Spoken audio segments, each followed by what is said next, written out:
C'est l'après-match du hockeyprofil.com, défaite de 5-4 en prolongation face au Plaza de Marieville. Je suis avec l'entraîneur Mario Bernard. Mario, beau retour en fin de rencontre, mais l'intensité peut-être n'était pas aussi présente que lors des plus récents matchs du hockey profil. Ah, effectivement, ça n'a pas été notre meilleur match à soir, ça c'est sûr.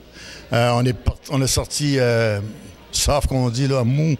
Mais en deuxième, on a pris un peu plus de vigueur. En troisième, on a donné 2 buts. On perdait 4-2. Il restait 2 minutes de jeu à peu près. Puis, tu sais, je veux dire, ce qui est réconfortant là-dedans, c'est qu'on n'a pas baissé les bras. À 4-2, plusieurs avaient dit, ben c'est fini, c'est fermé, on vient de perdre la game. Mais non, on t'a cherché 2 buts dans les 2 dernières minutes de jeu pour niveler les chances à 4-4.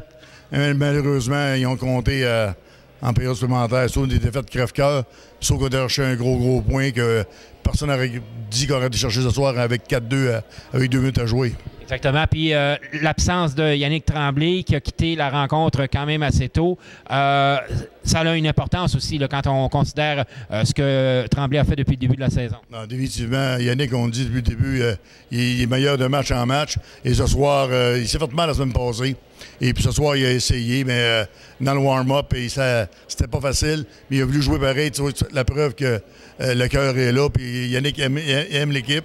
Il s'est essayé, il a fait un chiffre, il n'est pas capable. Alors, c'est quand tu perds Yannick Tremblay lors du match, quand ton capitaine Louis Simonet est retenu à la maison, ça change la donne de l'équipe. Je ne cherche pas de défaite.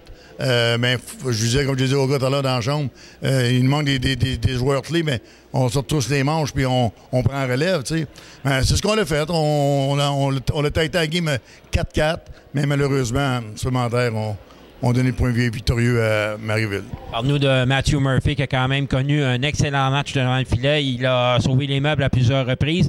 Et parle-moi aussi du fait qu'il a été bousculé à 2 reprises. À notre sens, à nous autres, il aurait peut-être pu avoir des pénalités là-dessus. Il n'y a pas eu de pénalité.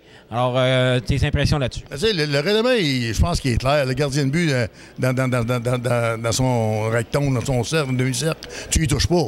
S'il va te frapper 2 fois, tu sais, quand ça nous arrive, on mérite la punition, on a la punition, on la prend. Mais quand ça vient contre nous autres, on n'y la donne pas. 2 fois, là, tu sais, des bons contacts qu'il y a eu sur Matthew Murphy. Et puis, ça n'a pas suivi. Je pense qu'il aurait dû avoir des punitions là-dessus. Et heureusement, il a gardé ça au calme cette fois-ci. Ben, je pense qu'il a appris ce qui est arrivé le premier match que Matthew a officié contre Mégantic, qui s'est fait sortir dans 16 secondes. C'est qu'on y parle avant chaque match. On le connaît, Mathieu. C'est un gars qui est bouillant, mais on vient vouloir le contrôler, c'est le principal.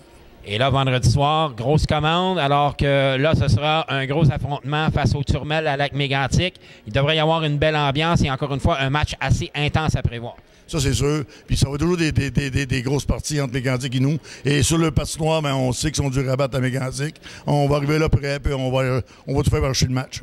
Merci, Mario. C'est moi qui te remercie. Prochain match, donc, du hockeyprofil.com, vendredi soir, 21h, au centre sportif de Mégantic contre le Turmel des Jardins de Lac-Mégantic. Prochain match local ici, au complexe Thibault-GM, samedi le 22 novembre à compter de 20h, alors que le Progrès Dynamique de Quaticook sera le visiteur.